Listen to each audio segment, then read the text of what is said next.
여러분 안녕하십니까. 10월 4일 토요일 넘치는 우리 교회 매일 묵상 시작하도록 하겠습니다. 오늘 본문 말씀은 역대하 17장 1절부터 19절까지 말씀입니다. 우리가 추석 연휴를 맞이하고 즐기는 동안에 남유다는 아사에서 그의 아들 여호사밧으로 왕의 이름이 바뀌었습니다. 혹시 이 매일 묵상을 추석 연휴 기간에 빼먹으신 분들은 아사가 왕이었는데 언제 여호사밧이 됐지? 이러실지도 몰라요. 그러니까 여러분 이 아사 다음에 여호사밧이 왕이 됐다라는 것을 기억하고 계셔야 할 것 같습니다.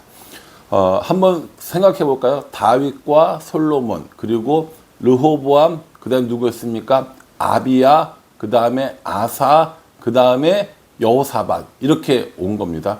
만약에 기억할 수만 있다면 이렇게 왕의 이름을 쭉 기억할 수만 있다면 정말 좋겠다라는 생각을 했습니다.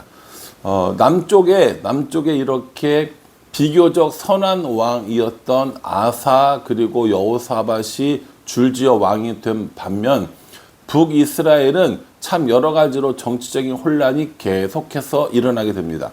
르호보암, 나답, 바사, 엘라, 시므리, 오므리까지 이렇게 지금 이어지는 거거든요. 그래서 오므리의 아들이 아합이거든요. 그 아합과 여호사밧이 거의 같은 시대에 살았다라고 생각하시면 될 듯합니다. 여호사밧은 여러 가지로 참 선한 일 그리고 하나님께 인정받은 이런 사람이었습니다. 먼저 3절에 보시면요. 여호와께서 여호사밧과 함께 하셨으니 이는 그가 그의 조상 다윗의 처음 길로 행하여 바알들에게 구하지 아니하고 4절이요. 오직 그의 아버지의 하나님께 구하며 그의 계명을 행하고 이스라엘의 행위를 따르지 아니하였음이더라. 이렇게 이야기합니다. 여호사밧은 처음에 한 2년 정도는 섭정을 했습니다. 섭정이 뭡니까? 아버지와 함께 공동 통치를 하는 거죠. 아버지였던 아사가 바알에 생긴 병으로 인하여 위독하게 되었으니까 이 아들을 세워둔 거고요. 그리고 아들과 함께 이 아사가 있었던 겁니다. 아사가 죽고 난 다음에 이제 그 여호사밧 3년 차에 본격적으로 사역을 했다라는 거죠. 근데 이 왕위에 올라서 이 여호사밧은 아버지의 그 신앙을 따라 그리고 다윗의 신앙을 따라 아주 하나님께 이렇게 충성하는 또 하나님을 잘 섬기는 그런 왕이었다라는 거죠. 뭐라고 표현하냐면 여호와께서 여호사밧과 함께 하셨으니 이렇게 얘기합니다. 이 역대기에 내내 나오는 이야기 중에 하나가 뭐냐면 내가 너희와 함께 하겠다. 너희가 나와 함께 하면 이 얘기인 거거든요. 너희가 나와 함께 하면 내가 너희와 함께 하겠다라는 이야기를 하시고요. 너희가 나를 버리면 나도 너희를 버리겠다. 내내 이야기 하셨단 말이에요. 이게 여호사밧이 어떻게 합니까? 하나님과 함께 했기 때문에 또 하나님도 여호사밧과 함께 했다라는 것이죠. 이 여호사밧이 하나님과 함께 함으로 얻어지는 여러 가지 일들이 있었지만 먼저는 어떻게 되냐면 그 나라를 강하게 하십니다. 그 나라를 아주 견고하게 하시는 것들을 볼 수가 있어요. 이렇게 여호사밧이 하나님과 함께 하고 또 하나님은 여호사밧의 나라를 이렇게 견고하게 하고 하면서 이 여호사밧이 중점적으로 했던 일들이 뭐였냐면 7절 하반절에 보면 7절 처음부터 볼게요. 그가 왕위에 있은 지 3년에 그의 방백들 벤하일과 오바댜와 스가랴와 느다넬과 미가야를 보내어 유다 여러 성읍에 가서 가르치게 하고 이렇게 얘기합니다. 여러 사람들이 있었어요. 이런 사람들은 율법학자 그리고 레위 사람들인 겁니다. 이 사람들에게 뭘 하라고 했냐면 율법을 가르치도록 명령했습니다. 언제부터요? 3년에 이렇게 얘기합니다. 여러분 제가 아까 얘기했었죠. 3년 때부터 이 여호사밧의 단독 통치가 이루어진 해입니다. 여호사밧이 왕위에 오르자, 단독으로 왕위에 오르자마자 했던 것이 뭡니까? 레위 사람과 율법 교사들을 시켜서 백성들에게 율법을 가르치게 하는 일이었다라는 것이죠. 그러니까 오늘날 우리로 말하면 성경을 가르쳤다라는 겁니다. 백성들에게 가르쳤다라는 거죠. 왜 가르칩니까? 하나님은 누구신지 알게 하고, 하나님을 어떻게 섬겨야 하는지 알게 하고, 제사를 드리는 일을 어떻게 하고, 하나님께 예배드리는 것들은 어떻게 하고, 공동체를 어떻게 유지하는가, 이런 것들을 가르치는 거예요. 다시 말해서 하나님의 백성으로 사는 방법을 백성들에게 알려주었다라는 것이죠. 이렇게 백성들에게 가르쳤고요. 뿐만 아니라 9절에요. 그들이 여호와 율법책을 가지고 유다에서 가르치되 그 모든 유다 성읍들로 두루 다니며 백성들을 가르쳤더라. 이렇게 얘기합니다. 율법책을 가지고 유다에서 가르치고 모든 성읍들로 다니면서 백성들을 두루 가르쳤다라는 것이죠. 순회해서 이 사람들에게 성경 공부를 하고 하나님의 백성으로 사는 법에 대해서 알려주었다라는 겁니다. 이 당시에 율법책이라고 하면 모세오경을 의미하는 거고요. 모세오경에서 나오는 모든 이야기의 핵심은 뭐냐면 딱 두 가지입니다. 하나님을 사랑하는 것, 그리고 이웃을 사랑하는 것. 어떻게 하나님을 거룩하게 섬길 것인가, 어떻게 이웃을 사랑하며 살 것인가. 내내 이야기이거든요. 그러니까 하나님께서 주신 율법, 하나님을 사랑하고 이웃을 사랑하라 라는 이야기들은 백성들에게 가르치고 하나님을 사랑하게 하고 이웃들을 사랑하게 하는 일들을 여호사밧이 했다라는 겁니다. 이렇게 말씀을 가르치는 것, 율법을 가르치는 것, 이것이 하나님 보시기에 너무 좋은 일이었다라는 거죠. 그래서 하나님께서 어떻게 해주시냐면 10절에 여호와께서 유다 사방의 모든 나라에 두려움을 주사 여호사밧과 싸우지 못하게 하심에, 이렇게 얘기합니다. 유다 사방에 있는 모든 나라들을 이야기해요. 얼마나 많은 나라들이 있습니까? 이름만 들어도 우리가 알만한 나라들이 있죠. 블레셋, 남쪽엔 블레셋이 있고요. 북쪽에는 아람이 있습니다. 동쪽으로 가면 모압과 에돔이 여전히 있습니다. 이 사방에 둘러싼 적들이 이 여호사밧의 이름을 듣고 하나님의 이름을 듣고 두려워해서 이 유다를 침공하지 않게 되었다라는 겁니까? 않게 되었다는 겁니다. 얼마나 이 나라가 든든히 세워지겠어요. 그러니까 이 평화로운 시기에 여호사밧은 무엇을 하냐면 군사적인 대비를 합니다.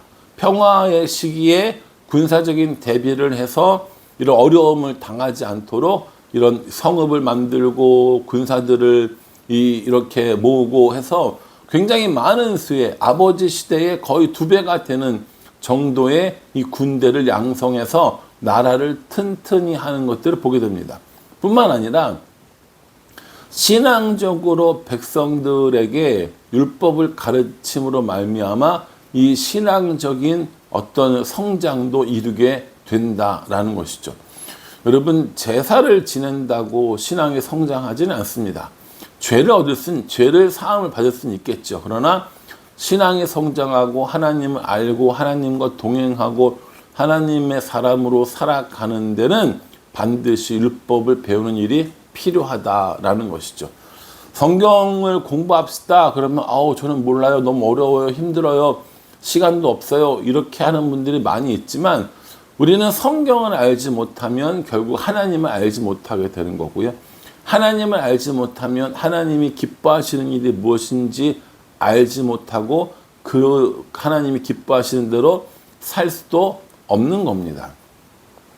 그래서 성경을 읽는 게 중요하고 성경을 공부하는 게 중요하다라고 여러 번 말씀드렸습니다.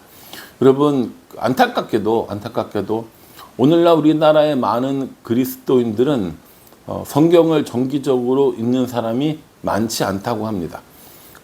교회들에서도 성경을 이렇게 좀 가르치고 사람들에게 양육하고 이런 교회들이 생각보다 많지 않습니다. 우리가 전에 있었던 분리개척하기 전에 있었던 와우리 교회가 성경 공부를 아주 잘하는 그리고 많이 하는 교회였고요.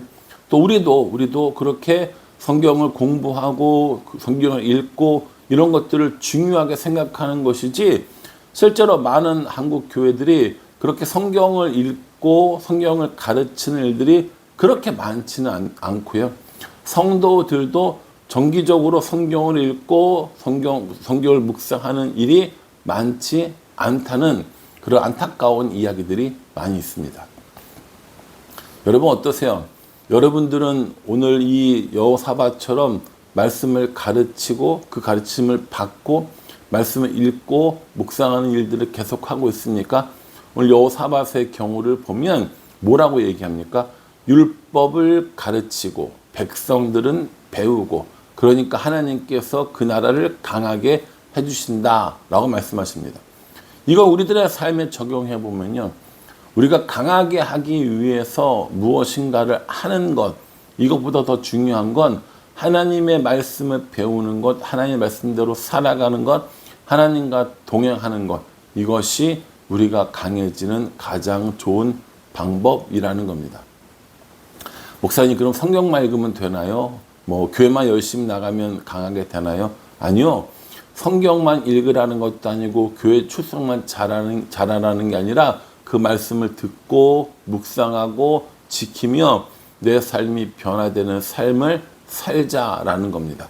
그렇게 하면 하나님이 우리를 강하게 해주시겠다라고 말씀하셨고, 여호사밧을 통하여서 우리에게 그걸 보여주고 계시는 겁니다.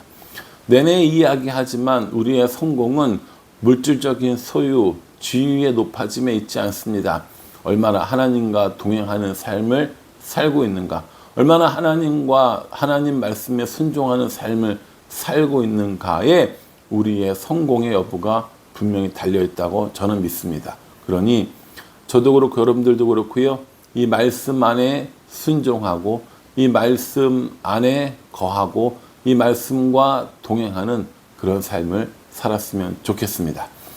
명절 연휴입니다. 오고 가는 길 바쁘고 또 번거롭고 힘든 일도 있겠지만 여전히 우리와 함께 하시고 우리와 함께 하시길 원하시는 하나님께서 여러분들과 여러분들의 가정을 안전하게 지켜주시고 또 행복하게 지켜주시고 그 가정의 내내 우리 하나님께서 함께 하시는 은혜가 있기를 주님의 이름으로 축복합니다.